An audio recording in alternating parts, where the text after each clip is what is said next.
저희 첫 번째 사연부터 만나보도록 하겠습니다. 타이머 주시고요. 양천구 목동 2단지 올해 5월에 10억대 중반대 매수를 했는데 분양가 상한제 때문에 걱정이 앞섭니다. 전망 어떨까요, 대표님? 자, 최근에 이제 재건축 아파트 같은 경우가 분양가 상한제가 나오면서 이 분양가 상한제가 나오게 되면 당연히 재건축에 대한 속도가 좀 줄어들겠죠. 재건축에 대한 속도가 좀 늦어지겠죠. 네. 자, 속도가 늦어진다는 것은 투자자 입장에서는 지금 기회비용이 많이 늘어나는 겁니다. 그렇기 때문에 재건축 아파트 같은 경우가 최근에 좀 소폭 조정을 받고 있는 지역도 있거든요. 자, 그런데 크게 걱정은 하지 않으셔도 될 것 같습니다. 소폭 조정은 되지만 크게 가격이 떨어질 이유는 없습니다. 그 이유를 네. 한번 설명을 해드리면, 자, 우리가 이 전체적으로 이 강남의 재건축 시장을 보면 이 재건축 시장은 이 강남의 재건축 시장이 항상 선행 지표였거든요. 그래서 재건축 아파트가 오르면 기존의 아파트가 오르는 이런 구조였는데 최근에는 좀 바뀌었죠.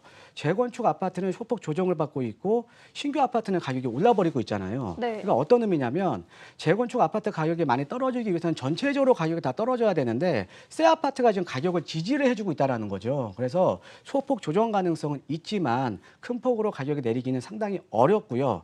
그리고 우리가 이 강남 3구 같은 경우에는 또 이제 강남 3구에 또 이제 영향을 받아서 또 이제 목동 신시가지가 움직이니까 제가 이제 강남 얘기를 많이 드리는 건데, 이 강남 3구 같은 경우에는 사실 재건축 외에는 대안이 있습니까? 예, 대안이 없습니다. 그러니까는 지금 이 5월 달에 매수하셨는데 일단 매수했던 가격보다 지금 많이 올랐을 거예요. 네. 그러니까 좀 편안하게 보유하셔도 괜찮을 것 같습니다. 네, 걱정 말고 보유하시고요. 다음 사연 볼게요. 6763님이 서울 도심 내 비교적 신축으로 7억에서 8억대 아파트 어떤 지역이 있을까요? 어렵겠지만 99제곱미터 보고 있습니다. 그 30평대 지금 이제 보고 계시는 것 같은데, 네. 아까 제가 그 다른 시청자분과 상담을 해드렸을 때 제가 주거벨트를 한번 설명을 해드렸거든요. 네. 근데 이 주거벨트가 연속적으로 형성이 되는 지역이 인문적인 환경도 상당히 좋습니다. 예, 그래서 이 주거벨트가 좋은 지역들이 어디냐면 저는 이제 강북 3인방이라고 제가 이제 말씀드리고 싶은데요. 네. 지금 새롭게 주거벨트가 형성이 되는 이문시경 뉴타운, 그다음에 장이 뉴타운, 그다음에 지금 이제 주거벨트가 형성이 되어 있는 기름 뉴타운, 요 지역들이요 7억대에서 8억 중후반대 매입이 가능하거든요. 그래서 이런 지역을 알아보시는 게 좋을 것 같습니다. 네, 강북 3인방 노려보시고요. 다음 사연 볼게요. 동대문구 답심리동의 다가구 주택 대지 231제곱미터 보유하고 있는데 전망 어떨까요? 자, 최근에 우리가 이제 부동산 시장을 좀 자세하게 좀 들여다보면요. 지금 네. 이제 그 화면상으로 좀 나오고 있는데, 네. 이 답진이동 같은 경우에는 지금 청량리역에 좀 인접을 해 있죠. 예, 청량리역 좀 인접을 해 있고, 자, 이제 최근에 이제 시장을 들여다보면 여러분들 우리가 그 아파트 가격이 많이 오른 것 같잖아요. 근데 네. 일부 지역은요 다가구나 상가주택 등이 가격이 더 많이 오른 적이 많습니다. 그래서 우리가 최근에 그 다가구 주택의 가격이 상수폭이 상당히 크거든요. 그 이유가 뭐냐면 최근에 이제 빌라에 대한 수요가 늘어나면서 신축 수요가 같이 늘어난 거예요. 그러면 신축을 하려면 땅이 필요하잖아요. 다가구 주택이나 상가주택 아니면 단독주택 이런 거 땅 가격이 지금 계속 오르고 있는 겁니다. 왜? 서울 같은 경우에는 땅이 계속적으로 공급이 되는 게 아니라 신축을 하면 땅이 점점 줄어드는 거잖아요. 그래서 이 땅에 대한 희소성 때문에 땅 가격이 지금 계속 오르거든요. 그래서 우리 시청자께서 보유하고 있는 약 한 대지 70평 정도의 토지라면 모양만 괜찮으면 또 신축이 가능한 토지이기 때문에 계속적으로 보유하시는 게 좋을 것 같습니다. 네, 보유 의견 드리고요. 다음 사연 볼게요. 신얼곡 1구역 조합원입니다. 다른 지역이랑 같이 개발한다는데 앞으로 전망 어떨까요, 대표님? 신월곡 1구역이면 지금 지도상으로 이제 보시는 것처럼 그 예전에 그 집창촌이 있던 지역입니다. 아, 네. 그래서 지금 이제 앞으로 주상복합으로 개발하는 지역이거든요. 네. 그런데 이 신월곡 1구역이랑 그 성북 2구역 재개발 구역이랑 결합 방식으로 최근에 지금 사업을 진행을 하고 있어요. 이 결합 방식이 뭐냐? 자, 우리가 강북 지역 같은 경우에는 상대적으로 좀 산들이 많죠.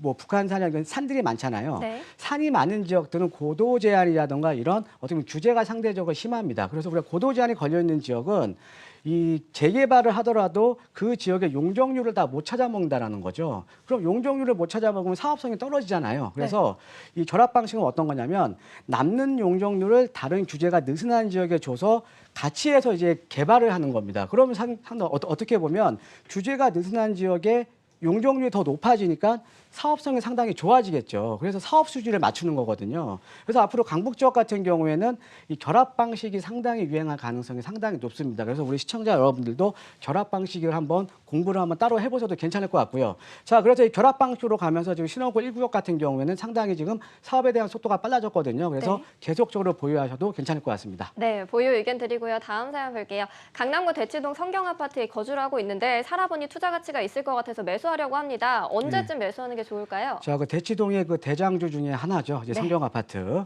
자, 일단 매수 타이밍은요. 지금 10월 달에 지금 이제 분양가 상한제를 도입하겠다라고 지금 얘기가 나오고 있잖아요. 그렇죠? 네. 그래서 일단 분양가 상한제가 나온 이후에 매수를 하시는 게 좋을 것 같습니다. 그래서 올 연말쯤에 좀 매수를 하시는 게 좋을 것 같고요. 그 이유가 뭐냐면 또 이제 세법상도 있어요.